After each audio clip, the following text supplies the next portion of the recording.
கண்ணகி எப்படி மதுரையை எரிச்சு நீதி கேட்டாலோ அதே போல நாங்க இன்னைக்கு கையில எங்க சிலம்பை எடுத்துட்டு வந்து பூரணச்சந்திரன் எப்படி மரணம் அடைஞ்சாரு, இன்னைக்கு எப்படி பூரணச்சந்திரன் வந்து சாவுக்கு வந்து யார் காரணம்? பாரபட்சம் பார்த்து மதவாதம் செய்யும் திமுக ஒரு கேடுகட்ட அரசு. இந்த நாட்டுல முஸ்லிம்களுக்கு ஒரு சட்டம், இந்துக்களுக்கு ஒரு சட்டமா? இந்த அரசு வந்து இந்துக்களுக்கு ஒரு விதமான காசி விஸ்வநாதர் கோயில்ல நேற்று எச் ராஜா அவர்கள் வந்து போறாங்க, ஊர் பொதுமக்கள் வந்து விளக்கு போடணும்னு போறாங்க. காசி விஸ்வநாதர் கோயில ஏன் அனுமதிக்க மாட்டீங்க? அப்ப எப்படி இஸ்லாமியரை மட்டும் அனுமதிக்கிறீங்க? தீபம் ஏத்தலன்னா நாங்க சாகுற வர உண்ணாவிரதம் இருப்போம். நாங்க இந்து தானே, நாங்க அகதியா? நாங்க வேற மதத்தை சார்ந்தவர்களா? நாங்க இந்து மதத்தை சார்ந்தவர். நாங்க சொல்றோம் எங்களுக்கு உரிமை இருக்கு, எங்களுக்கு மலை மேல போக ஏன் எங்களை விட மாட்டாங்க? அப்ப இஸ்லாமியருக்கு ஒரு சட்டம், இந்துக்களுக்கு ஒரு சட்டம்னு எதுவும் சட்டம் ஏற்றப்பட்டுள்ளதா? நீதி கேட்டு கையில் சிலம்பு ஏந்தி கலெக்டர் ஆபீஸை முற்றுகையிட்ட கண்ணகிகள் சரமாரி கேள்வி.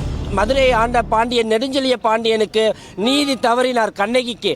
கண்ணகி எப்படி கோபம் கொண்டு எழுந்து மதுரையை எரித்தாலோ அதே போல இன்னைக்கு நாங்க திருப்பரங்குன்றதுக்காக உயர்நீதிமன்றம் கொடுத்த GR சுவாமிநாதன் கொடுத்த தீர்ப்புக்கு மதிப்பளிக்காத அரசு துறை அதிகாரிகளை கண்டித்து நாங்கள் வந்து நீதி கேட்டு வந்திருக்கோம். கண்ணகி எப்படி மதுரையை எரிச்சு நீதி கேட்டாலோ அதே போல நாங்க இன்னைக்கு கையில எங்க சிலம்பை எடுத்துட்டு வந்து பூரணச்சந்திரன் எப்படி மரணம் அடைஞ்சாரு, இன்னைக்கு எப்படி பூரணச்சந்திரன் வந்து சாவுக்கு வந்து யார் காரணம்? அந்த மலையில வந்து கொடுத்த தீர்ப்புக்கு தகுதியான முறையில எங்களுக்கு உரிமை கொடுத்திருந்து நாங்க மலையில விளக்கு போட்டிருந்தா இது ஒரே நாள்ல முடிஞ்சிருக்கும். இது இப்ப தொடர்ந்து வந்து இந்த போராட்டம் வந்து நடந்துகிட்டே இருக்கு. ஏன் இது யாரு காரணம்? அரசாங்கத்தான் காரணம். அரசாங்கம், காவல்துறை, ஒவ்வொரு துறையோட அரசு அதிகாரிகள் தான் காரணம். எங்களுக்கு தொடர்ந்து இதே நிலை நீடிச்சா நாங்க அடுத்த கட்ட நடவடிக்கையா ஒரே இடத்துல நாங்க எல்லா பெண்கள் எல்லாம் ஒண்ணு கூடி உண்ணாவிரத போராட்டம் சாகு வரைக்கும் நாங்க பண்ணுவோம்.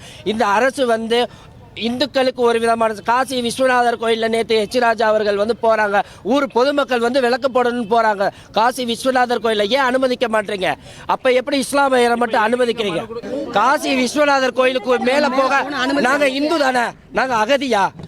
நாங்க வேற மதத்தை சார்ந்தவர்களா? நாங்க இந்து மதத்தை சார்ந்தவர். நாங்க சொல்றோம் எங்களுக்கு உரிமை இருக்கு, எங்களுக்கு மலை மேல போக ஏன் எங்களை விட மாட்டாங்க? அப்ப இஸ்லாமியருக்கு ஒரு சட்டம், இந்துக்களுக்கு ஒரு சட்டம்னு எதுவும் சட்டம் ஏற்றப்பட்டுள்ளதா? இது மதவாதம். எங்க இந்துக்களை மதவாதம் சொல்ற இந்த கேடுகட்ட அரசு துறைகள் எங்களை மதவாதம் சொல்ற பப்ளிக்கு. ஆனா இன்னைக்கு நாங்க மதவாதம் பண்ணல, அந்த திமுக மதவாதம் பண்ணுதுன்றத கண்கூட காணலாம். இஸ்லாமியர் மட்டும் எப்படி நேற்று 30 பேர் போனாங்க, எங்களை கைது பண்ணி சிறையில் அடைக்கிறாங்க. என்னத்துக்கு? நாங்க என்ன அவ்வளவு கொடுமை பண்ணோம்? நாங்க வந்து அறவழியில அமைதியான முறையில நாங்க போராட்டம் பண்றோம், எங்களோட உரிமையை கேட்கிறோம். எங்களோட உரிமைக்கு வந்து செவிசாய்க்காத அரசு நாங்க இன்னி அடுத்த கட்டமா எங்களோட உண்ணாவிரதத்தை ஆரம்பிச்சு நாங்க சாகுற வரைக்கும் எங்க உண்ணாவிரதம் தொடரும். எங்க உரிமையை கேட்கறதுக்கு எங்களை கைது பண்ணுவாங்களா? நேற்று இஸ்லாமியர் மலை மேல போனாங்களே, எந்த இஸ்லாமியரை கைது பண்ணாங்க? இந்த காவல்துறை பாதுகாப்போட அவங்க அனுமதி கொடுக்கறீங்க. ஆமா ஆமா.